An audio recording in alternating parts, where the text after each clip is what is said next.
HD सच्ची कहानियों पर आप सभी का स्वागत है। मेरे पापा ने मेरा रिश्ता 15 साल की लड़की से दौलत के लालच में तय कर दिया था। कहने लगे शादी के बाद सारी जायदाद अपने नाम करवा कर तलाक दे देना। मैं भी लालच में आ गया और मान गया और मेरी शादी पापा के दोस्त की बेटी के साथ हो गई। शादी की रात जब वो कमरे में आई तो मैंने उसे अलग सोने के लिए कह दिया, लेकिन मेरा मन नहीं माना। वह लड़की भला की खूबसूरत थी और मैंने वह सब कुछ वसूल किया जो एक दूल्हे को करना चाहिए। वह रात भर चीखती चिल्लाती रही। मैं अपनी जवानी की आग बुझाता रहा। रश्मि मेरे पापा के दोस्त की बेटी थी। उसकी उम्र उस समय 15 साल की थी जब वह हमारे घर रहने के लिए आई थी। रश्मि के मम्मी पापा की एक ट्रेन हादसा में मौत के बाद मेरे पापा उसे गांव शहर में हमेशा के लिए अपने घर ले आए। रश्मि का इस दुनिया में कोई नहीं था, इसलिए मेरे पापा के पास दूसरा कोई चारा भी नहीं था। वे रश्मि को अपने पास ना ले आते। रश्मि के पापा और मेरे पापा में भाइयों जैसी मोहब्बत थी। दोनों आपस में सगे भाइयों की तरह ही रहते थे। मेरी उम्र उस समय 25 साल की थी जब रश्मि हमारे घर आई। उस वक्त वह रो रही थी। उसके लिए उसके माँ बाप के बिछड़ने का सदमा बहुत बड़ा था। उसने अपनी माँ बाप को खो दिया था।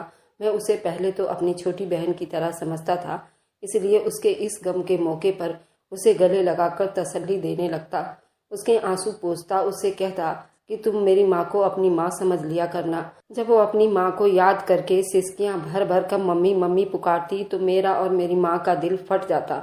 मेरी माँ भी उसे बहुत प्यार करती थी, लेकिन वह धीरे धीरे मुझसे उसे बहुत ज्यादा लगाव होने लगा। वह घंटों मुझसे अपनी माँ की बातें करती थी, अपने पापा की बातें करती थी। उसके पापा ने सारी जायदाद उसके नाम पर लगा रखी थी, इसलिए जमीन के पैसे उसके पास ही रहते थे और वह पैसे इतने होते थे उसके खर्चों के साथ साथ हमारे खर्च भी उन्हीं पैसों से पूरे होने लगे थे। मेरे पापा का कारोबार बहुत छोटा सा था। हम मुश्किल से ही अपनी ज़रूरत को पूरा कर पाते थे, लेकिन अब तो हमारे घर में हर ऐशो आराम होने लगा था, क्योंकि अब रश्मि का सारा पैसा मेरे पापा के पास आने लगा था। रश्मि शाम को मुझे कहती कि मैं उसके साथ आंख मिचौली खेलूंगी और कंचे भी खेला करूंगी। मैं भी उसके जी बहलाने के लिए उसके साथ कंचे खेलने लगता। वह मुझसे ही पढ़ने लगी थी। मैं भी अपने माँ बाप का इकलौता संतान था। मुझे तो जैसे एक छोटी बहन मिल गई थी, लेकिन मैं भूल गया था कि सगी बहन ही अपनी बहन होती है। मुंह बोली बहन बहन नहीं बन जाती। मैं उस समय ग्रेजुएशन करके नौकरी की तलाश कर रहा था। मेरी माँ ने रसोई का सारा खर्चा मेरी जिम्मेदारी पर दे दी थी। मेरी माँ ने मेरे ऊपर डाल भी रखा था, इसलिए मैं अपना खर्च खुद निकाल रहा था। एक कंपनी में जॉब करता था जहाँ से मुझे 15,000 रुपये मिल जाते थे। किचन में ही चलाता था। उस वक्त मेरे लिए रोटी बना रही थी। मैं आते ही उसके गले में बाहें डाल देता और कहता, रश्मि जी आज क्या बनाया है आपने मेरे लिए? वो बड़े लाड से पूछती। वो मुझसे कहती, पहले अपने कमरे में जाओ और नहा धोकर फ्रेश होकर आओ। तुम तो सीधे किचन में चले आते हो। मेरी बात पर वो मुझे गौर से देखते हुए कहने लगती, इसलिए कि स्कूल से आने के बाद मुझे सबसे पहले आपको देखने की ख्वाहिश होती है। जितना समय स्कूल में रहती हूँ मेरा दिल आपको देखने के लिए बेचैन रहता है। मैं ही जानती हूँ स्कूल का समय मैं आपके बगैर कैसे गुजारती हूँ। आपको क्या पता आप मेरे लिए क्या हैं। मुझे लगा शायद वो मुझसे इसलिए इतनी मोहब्बत करने लगी थी कि उसके हर गम में मैंने उसके आंसू पोंछे थे। 3 साल हो चुके थे उसे हमारे घर में रहते हुए। अब तो वह 10वीं क्लास में भी आ चुकी थी, इसलिए उसे शायद मेरी आदत सी लग गई थी। सच तो ये था मेरा भी दिल उसके बगैर नहीं लगता था, लेकिन मैं तो उसे अपनी छोटी बहन की तरह समझता था। लेकिन मुझे उसकी मोहब्बत की शिद्दत का अंदाजा उस समय हुआ जब मेरी माँ की सहेली की बेटी हमारे घर कुछ दिन रुकने के लिए आई थी। वह अपनी जॉब के सिलसिले में दिल्ली शहर आई हुई थी और मेरी माँ ने उसे घर पर ही रोक लिया था कि जब तक तुम्हें तुम्हारे मन का कमरा नहीं मिल जाता तुम हमारे घर पर ही रुक जाओ। मम्मी की सहेली के घर मेरा बचपन से ही आना जाना था और मम्मी की सहेली की बेटी अन्नू भी मेरे घर आती जाती थी। बचपन से ही हमारी अच्छी खासी दोस्ती थी। मेरी माँ ने और मेरी सहेली ने मिलकर हम दोनों के रिश्ते की बात भी बचपन में ही तय कर रखी थी और इस बात का पता मुझे और अन्नू को भी था, इसलिए एक दूसरे के लिए हम वैसे ही जज्बात रखते थे। उसकी नौकरी लगी तो वो बहुत खुश थी। कहने लगी, आंटी जी मुझे एक छोटा सा फ्लैट मिल गया है, अब मैं अपने फ्लैट में शिफ्ट हो जाऊंगी। जिस दिन उसकी नौकरी लगी थी दूसरे शहर से उसकी माँ और उसकी बहन भी आई हुई थी। हमारे घर पे मिठाई के डिब्बे के साथ वे सब लोग आए हुए थे। मैं उन लोगों के स्वागत के लिए किचन में खड़ा चाय का इंतजाम कर रहा था। रश्मि भी किचन में खड़ी थी, मेरी मदद कर रही थी। वह चाय बना रही थी और वह पकोड़े बनाने के लिए आलू भी काट रही थी। बाकी सब चीज़ें मैं तैयार कर चुका था। आज सब कुछ मैंने अन्नू की पसंद का ही बनाया था। मैं रश्मि से ही बात कर रहा था कि जब अन्नू मिठाई लेकर किचन में ही आ गई। उसे देखकर मेरी नज़रें खुद ब खुद शर्म से झुकने लगी थी। चेहरा गुलाबी होने लगा था। उसने मिठाई का डिब्बा मेरे सामने किया, कहने लगी, तुमने मुझे मुबारकबाद नहीं दी। मैं डिब्बे से मिठाई उठाने लगा तो अन्नू ने वह डिब्बा पीछे कर लिया। फिर उसमें से एक बर्फी उठाकर मेरे मुंह के करीब कर दी, कहने लगी, मेरे हाथ से खाओ, मुझे अच्छा लगेगा। आज तो वैसे भी मम्मी तुम्हारी माँ से बहुत ही खास बात करने आई हैं। अन्नू की बात पर मैं शर्माने पर मजबूर हो गया था। मैंने थोड़ी सी बर्फी उसके हाथ से लेकर खाई थी और फिर मैं कप में चाय डालने लगा। लेकिन मुझे नहीं मालूम था कि रश्मि को अन्नू की बातें और व्यवहार बुरा लग जाएगा। अन्नू मेरे पास ही किचन के स्लैब से टेक लगाए मुझे देख रही थी और मुझे घूर रही थी। अन्नू कहने लगी, आकाश, पूछोगे नहीं कि मम्मी किस काम के लिए आई है? मैं जानता था अन्नू को बस अपनी जॉब लगने का इंतजार था। यकीनन अब बात शादी की ही होगी, लेकिन मैं अनजान सा बन गया था। अन्नू की नज़रें मेरे दिल की धड़कनें बढ़ाने लगी थी। मैंने पूछा, किस खास काम के लिए आई हैं? अन्नू मुस्कुराने लगी, कहने लगी, तुम्हें हमेशा के लिए अपना बनाने के लिए। पता है आकाश, मेरी नौकरी लगते ही मैंने माँ से कह दिया था कि आप मेरे सब्र का और इम्तिहान ना लीजिए, मुझे मेरे आकाश के घर भेजने का इंतजाम करें। अन्नू की मोहब्बत अपनी चरम सीमा पार कर चुकी थी। अब रश्मि के चिल्लाने की आवाज़ पर हम दोनों ही अपने होश की दुनिया में वापस आए थे। आलू काटते काटते रश्मि ने अपनी उंगली भी काट ली थी और उससे अब खून बह रहा था। वह अपने हाथ को दबाए चिल्लाने लगी। मैं और अन्नू उसके पास गए। मैंने उसका हाथ पकड़ लिया। कट बहुत गहरा था। उसके हाथ से काफ़ी ज़्यादा खून बह रहा था। उसकी आंखों से भी आंसू बह रहे थे। अन्नू ने रश्मि का हाथ मेरे हाथ से पकड़ लिया। उफ, इसका हाथ काफ़ी कटिया है। तुम भी ना आकाश, क्या ज़रूरत थी बच्ची से ये काम करवाने की? अब जाओ, जाकर बैंडेज लेकर आओ। अन्नू को भी रश्मि के कटे हाथ को देखकर दुख हो रहा था। रश्मि मुंह बंद किए बस अपने दर्द को बर्दाश्त कर रही थी। बस मैं तो उसका हाथ देखकर ही बौखला सा गया था। इसलिए तेजी से किचन से निकलकर मम्मी के कमरे में चला गया और बैंडेज उठा लिया। मेरी माँ और अन्नू की माँ दोनों ही रश्मि के लिए परेशान होने लगी थी। रश्मि रोए जा रही थी। मैंने कहा, दर्द हो रहा है? उसे यूं रोता हुआ देखकर मेरी आंखें भी नम हो चुकी थी। मुझे यूं परेशान देखकर बोली, हाँ बहुत दर्द हो रहा है, इतना कि सहा नहीं जा रहा। पता नहीं उसके शब्दों में क्या था कि कुछ पल के लिए मुझे खामोश कर गया था। सभी रश्मि में लग गए थे। ना ठीक से किसी ने कुछ खा पाए थे, ना ही मेरी होने वाली सास ने कोई बात की थी। अन्नू की माँ जाने से पहले कहने लगी कि मैं एक बहुत खास काम से आई थी, लेकिन रश्मि की तकलीफ ने तो सारी सूझबूझ ही खत्म कर दी। लेकिन अगली बार सारी रस्मों के साथ आकाश और अन्नू को एक दूसरे की नाम की अंगूठी पहनाएंगे। मुझे उस वक्त उस बात को लेकर जरा भी खुशी नहीं हो पा रही थी, क्योंकि मेरा सारा ध्यान रश्मि के कटे हाथ की तरफ ही था। अन्नू की माँ चली गई थी। जब पापा घर आए तो रश्मि को फौरन डॉक्टर के पास लेकर गए। रात का खाना रश्मि ने मेरे हाथों से ही खाई थी। न जाने क्यों उसकी नज़रें लगातार मेरे ऊपर ही जमी हुई थी। वह एकटक मुझे ही देखे जा रही थी। पहली बार न जाने क्यों मुझे उसकी नज़रों से उलझन हुई थी। पहली बार जी चाहा वो मुझसे अपनी नज़रें हटा ले। मैं नहीं जानता था कि उसकी नज़रों में क्या था, लेकिन मैं एक उलझन का शिकार हो रहा था। और उसके बाद तो ये सिलसिला चालू ही होने लगा था। रश्मि की बातें मुझे अजीब सी उलझन में डाल देती थी। मुझे कहती, आकाश जी दुआ कीजिए मैं जल्दी से बड़ी हो जाऊं। मैं उसकी बात सुनकर हैरानी से मुस्कुराने लगता। मैंने कहा, तुम बड़ी होकर क्या करोगी? कहने लगी, अपने पापा का सारा काम संभाल लूंगी, बहुत सारा पैसा कमाऊंगी, अन्नू दीदी से भी ज्यादा। और फिर ये कहकर वह चुप हो गई। मैंने कहा, और फिर क्या? बताऊंगी कभी आपको। पहले मुझे ये बताइए कि आपको अन्नू दीदी और मुझ में कौन ज़्यादा अच्छा लगता है? उसके सवाल ने मुझे मुश्किल में डाल दिया था। मैं कैसे अपने मुंह से अन्नू का नाम ले सकता था? मेरी और अन्नू की कोई लव मैरिज नहीं हो रही थी, बल्कि हमारी अरेंज मैरिज थी।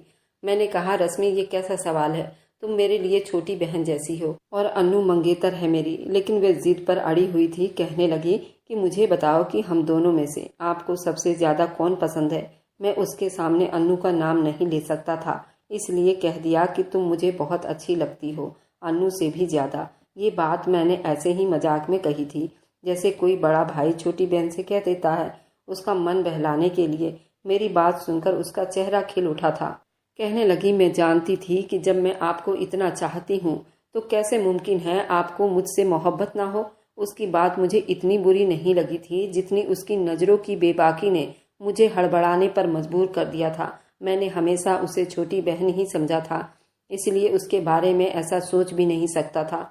रश्मि ने 10वीं क्लास बहुत अच्छे नंबरों से पास की थी। अन्नू की माँ इस बार मेरे लिए मंगनी का सारा सामान घर लेकर आ गई थी। हमारे घर में ही एक छोटा सा फंक्शन रखा गया था। मेरे सारे दोस्त भी मेरे घर पर आए हुए थे, लेकिन न जाने क्यों रश्मि बिल्कुल चुप चुप सी थी। मंगनी की रस्म घर पर ही हो गई थी। मैं तैयार होकर अन्नू के बराबर में बैठा तो रश्मि कुछ देर तो मुझे टकटकी बांधे देखती रही। मेरी नज़र भी बार बार उस पर उठ रही थी।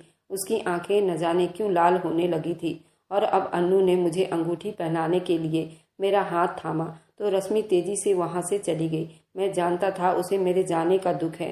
मंगनी हो रही थी और 1 साल बाद शादी भी थी, इसलिए रश्मि उदास हो रही थी, लेकिन मैं भी क्या करता। शादी तो मेरी एक दिन होनी ही थी। अन्नू आज बेहद खुश थी।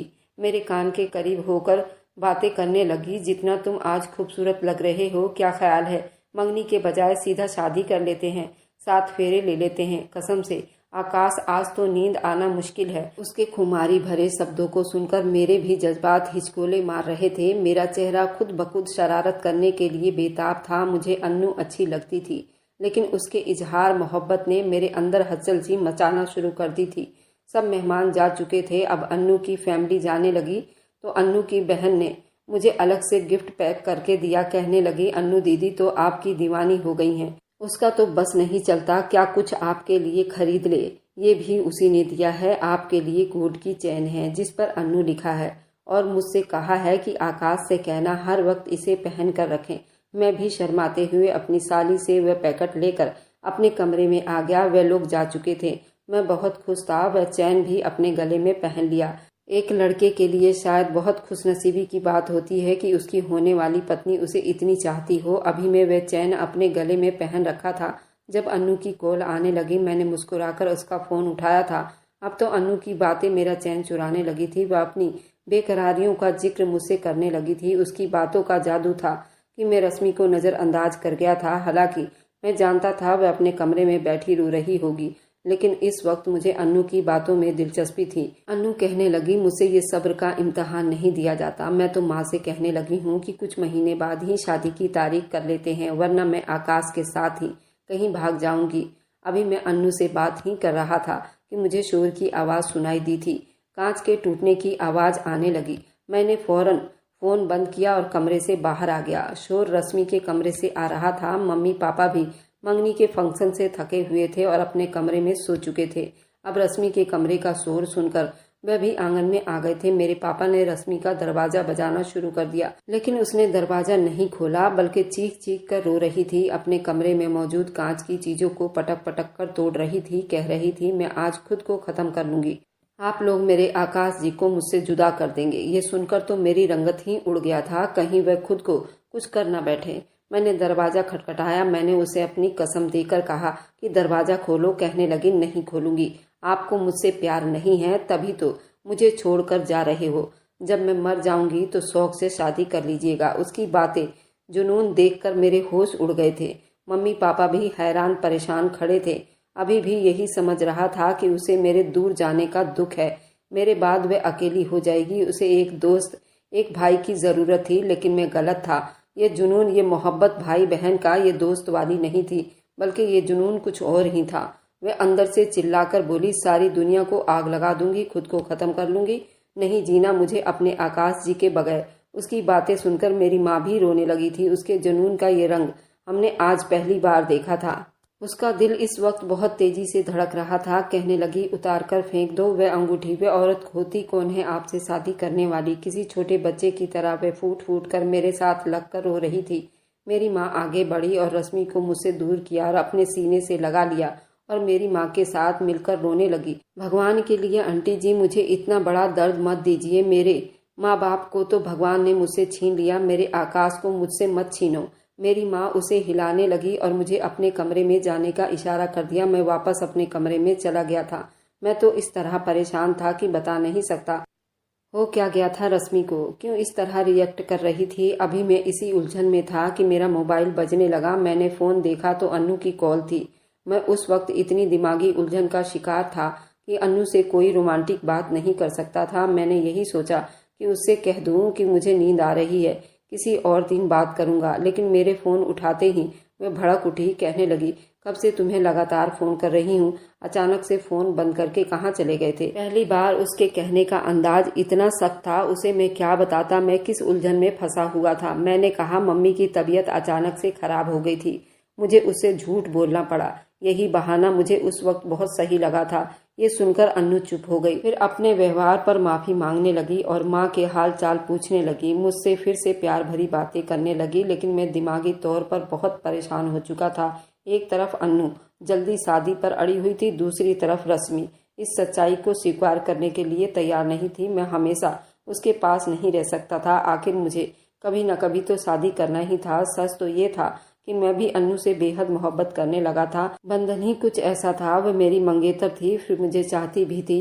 कैसे मुमकिन था मेरे दिल में उसके लिए जज्बात ना बदलते। रात को अब कई कई घंटे रश्मि मुझे अपने पास बिठा कर रखती थी, फिजूल से इधर उधर की किस्से सुनाती रहती थी। कहीं मैं कमरे में उठकर जल्दी ना चला जाऊं। शायद वे जानती थी कि अन्नू रात को मुझसे बात करती है। मैं बार बार घड़ी देख रहा था और उसे सोने का कहता, और जब रश्मि से जान छुड़ाकर जैसे तैसे कमरे में आता तो अन्नू की कई मिस कॉल देखकर परेशान हो जाता। रोज रोज मैं अन्नू से क्या बहाने बना सकता था। एक बार अन्नू कहने लगी, तुम मुझे नखरे दिखाने लगे हो, तुम्हें मुझसे मोहब्बत ही नहीं है। कुछ दिन के बाद ही एक ऐसा हादसा हमारे साथ पेश आया, मेरी जिंदगी ही बदल कर रह गई थी। मेरी शादी की तारीख पक्की हो गई थी और 15 दिन बाद ही मेरी शादी थी। अन्नू का एक्सीडेंट हो गया, उसकी एक टांग बुरी तरह से फ्रैक्चर हो गया था और उस पर प्लास्टर चढ़ चुका था। टांग की हड्डी टूट चुकी थी और मेरा रो रो कर बुरा हाल था। उस वक्त रश्मि ही थी जो मेरे आंसू साफ कर रही थी। मेरी शादी भी धरी की धरी रह गई थी, यहाँ तक कि अन्नू की नौकरी भी छूट गई थी। पापा के काम का सिलसिला भी खत्म हो गया था।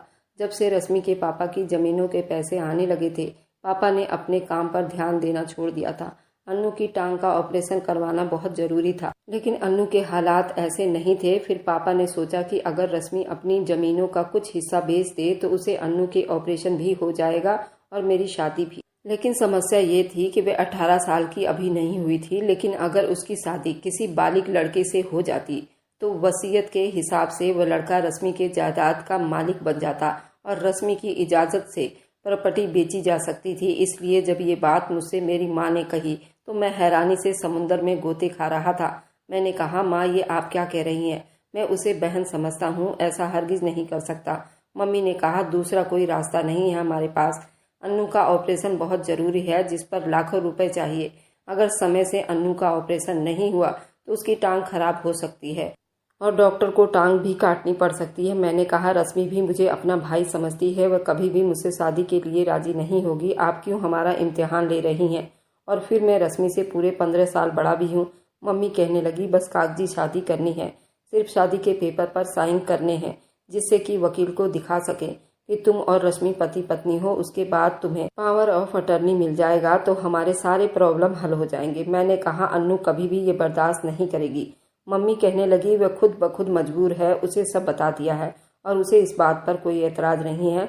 मैं हैरान था कि वह तो मुझे रश्मि के करीब नहीं होने देती थी, अब कैसे उसने रश्मि की शादी के लिए मान गई थी। मुझे ये सब अच्छा नहीं लग रहा था, लेकिन मैं हालात की नजाकत को देखते हुए चुप हो गया। रश्मि भी मुझसे मजबूरी में ही शादी कर रही होगी।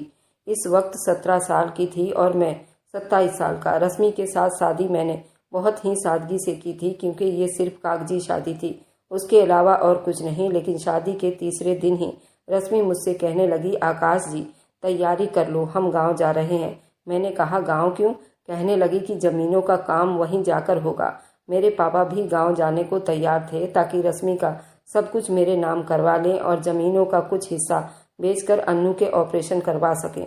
लेकिन रश्मि ने मना कर दिया। कहने लगी, अंकल जी बस कुछ दिन की बात है, वकील से पेपर तैयार कराने पड़ेंगे तो हम साइन कर देंगे। आप वहां जाकर क्या करेंगे? यहाँ शहर के मुकाबले गांव में बहुत सर्दी होती है और आप तो वैसे भी मौसम की पकड़ में जल्दी आ जाते हो। ये बात सच थी, इसलिए मैंने भी अपने माँ बाप को मना कर दिया। वह मुझे अपने साथ लेकर गाँव अकेले ही आ गई थी। 15 घंटे का थकान देने वाला सफर करके हम गाँव पहुँचे थे। रश्मि की हवेली बहुत बड़ी थी, जिसे उसने अपने माली से कहकर खुलवाया था और उसकी सफाई भी करवा दिया था। मेरा थकान से बुरा हाल था, मैं सोना चाहता था, लेकिन रश्मि ने मुझे एक फैंसी सा रात को पहनने वाला कपड़ा दिया और कहने लगे, इसे पहन लो।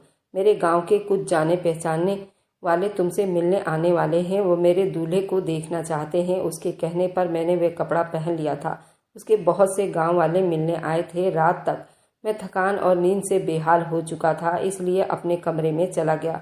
मेरा इरादा आराम करने का ही था, इसलिए जैसे ही मैंने अलमारी से अपना साधारण कपड़ा निकाला, मेरे कमरे का दरवाज़ा खुला था। रश्मि मेरे कमरे में दाखिल हुई थी, कमरे का दरवाज़ा अंदर से बंद करके। उसके बदलते तेवर देखकर मेरा दिल धड़कना ही भूल गया था। मैंने कहा, तुम जाओ यहाँ से रश्मि, मुझे तुमसे कोई बात नहीं करनी है। लेकिन उस पर तो जैसे मेरी किसी बात का भी असर नहीं हुआ। कहने लगी, इस रात का मैंने बड़ी बेचैनी से इंतजार किया है।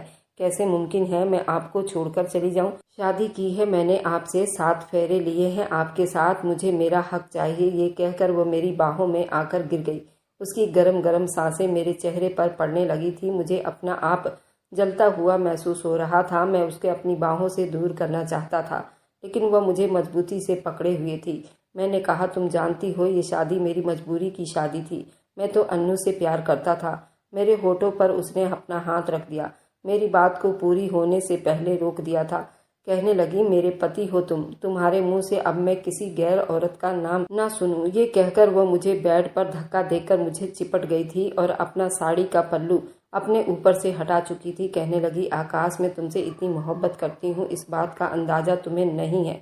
भूल जाओ, अन्नू को इतनी मोहब्बत दूंगी तुमसे संभाली भी नहीं जाएगी। जब पहली बार तुम्हारे घर गई और तुमने मुझे तसल्ली दी, मुझे गले लगाया था, तभी से तुमसे मोहब्बत कर बैठी थी। उसकी मजबूत बाहों ने मुझे कहीं निकलने नहीं दिया था। मैं अब बिल्कुल बेबस हो चुका था।